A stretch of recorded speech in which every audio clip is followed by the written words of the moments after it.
the genesis of money. Money may be the most powerful illusion humanity ever created. Before banks, before billionaires, before paper currency, humanity survived on trust. Before money, human beings survived on trust. If a fisherman needed bread, he traded fish. If a farmer needed clothes, he traded crops. Simple. No banks, no billionaires, no debt. Just people exchanging survival. But hidden inside that simple system was a dangerous problem. Value. Because what happens when the fisherman wants bread, but the baker does not want fish? What happens when one man believes his goat is worth 3 bags of grain, while another disagrees?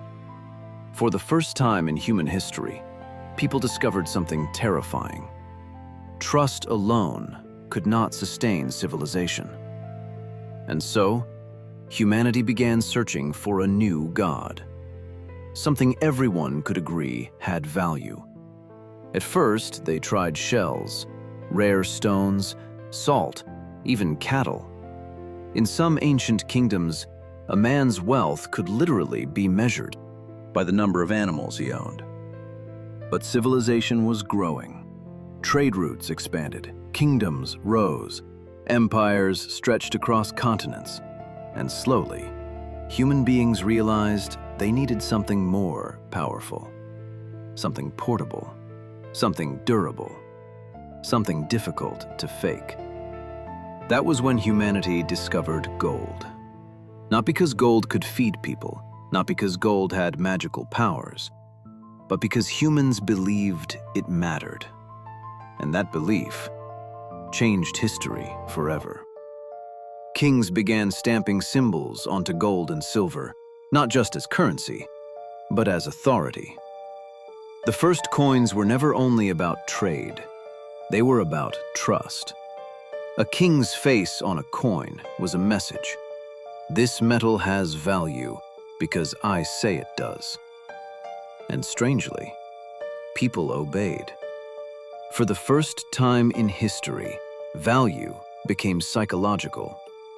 Money stopped being food, stopped being survival, stopped being practical. It became an idea. And ideas are far more powerful than objects. Empires expanded because of money. Wars were funded by it. Entire civilizations rose and collapsed, chasing it.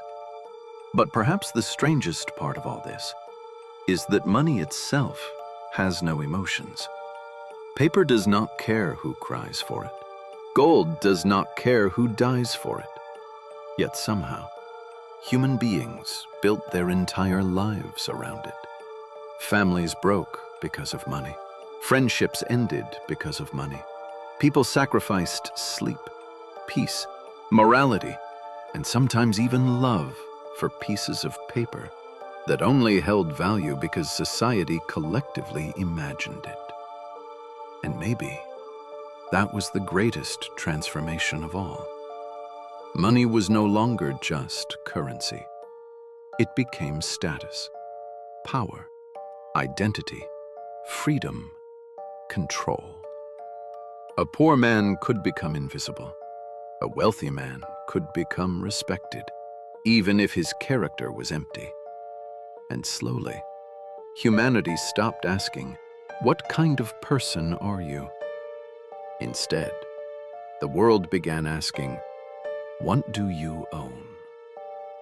Then came banks, debt, credit cards, digital transactions, numbers on screens, invisible wealth. Today, some people spend years chasing money they never physically touch. And perhaps the most ironic part is that modern money no longer even exists in physical form. No gold, no silver, no paper, just numbers, digital belief.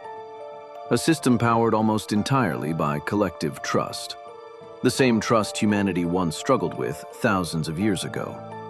Which means, after all our evolution, Money may still be nothing more than a story humanity agreed to believe together. But that story became powerful enough to shape civilization itself, to build cities, to create luxury, to inspire ambition, and unfortunately, to create greed. Because the moment humans attached emotional worth to money, they also attached emotional worth to wealth. Suddenly, being rich no longer meant survival, it meant superiority. And perhaps that is why modern life feels so exhausting. People are no longer only trying to live, they are trying to prove value through luxury, through status, through appearance, through endless performance. But money was never designed to carry human identity. And maybe that explains why some of the wealthiest people alive still feel empty. Because no amount of money can purchase peace, purpose, love, or inner rest. Those things belong to a completely different economy.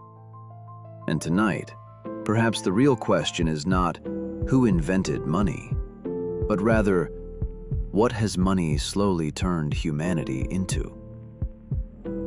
This is the Midnight Radio, where stories turn into lessons. Good night.